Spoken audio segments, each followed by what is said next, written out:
In our national lead, it is not just the president pressuring the news media to cover him more favorably or deploying the National Guard to American cities against the wishes of mayors and governors.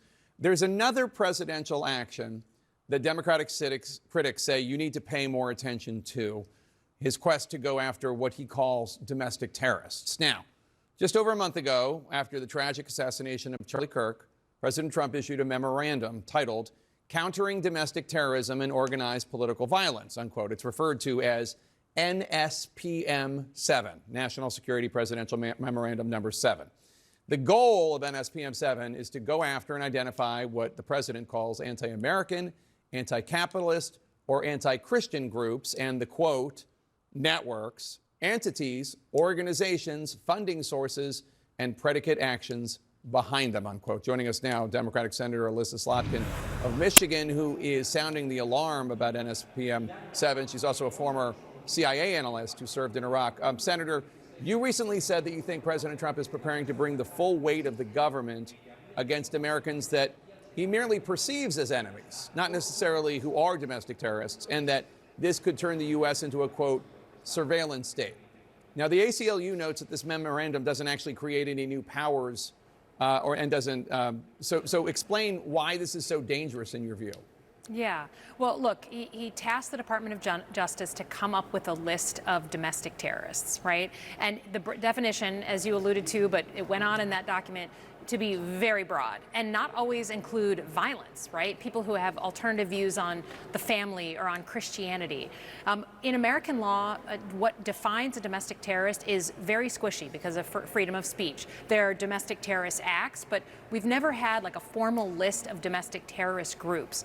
The president and his staff, Stephen Miller, have talked about groups on the Democratic side that could be, listed as terrorists. He referred to them as terrorists. But I just think a couple steps ahead from my CIA background is, what does it mean if he comes up with this new list? He pushes the extent of American law. He says, I don't care. I'm going to make my own new category. The full weight of the federal government targeted on those folks means sending the Department of Justice, sending the IRS, Department of Treasury. Does that mean the intelligence community? Does that mean other entities in the government will now be turned inward on American citizens? And just like we don't know the names of the foreign terrorist groups that we're now shooting at in the Caribbean, why would we ever think that this list of domestic terrorist organizations would be put out in public? And I just know from my time in government, if you start putting the full weight of the intelligence community, for instance, against these domestic terrorists, suddenly you have CIA officers, NSA officers looking at American citizens, which is a big no-no, a big illegal act after Watergate. So I just wanted to bring some attention to this because Donald Trump is fundamentally changing how we use the government and particularly law enforcement and the uniformed military against the American people. For people watching, on the right side of your screen is images of President Trump arriving at Joint Base Andrews in Maryland. He just came back from Miami. So you just said that U.S. law on domestic terrorism is squishy because of the First Amendment. Can you explain that? Yeah, we just don't have the same laws that we do, let's say, on going after Al-Qaeda or ISIS. It's always been an issue of concern, right? What is the definition of a terrorist? We know that in previous generations, groups like civil rights groups, Martin Luther King, was wiretapped and looked at as a terrorist. I've heard concerns from left wing, from the right wing, from everybody in between about, well, who gets to label who and in what administration. So it's always been a squishy part of law. There are terrorist acts, right? Blowing up a federal building is definitely a terrorist act.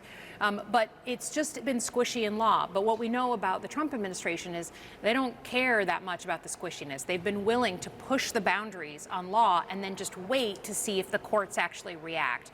So that's my concern when I saw this document. What was the president thinking in terms of coming up with this list? Who's on it? And then what does that mean if your name is on it?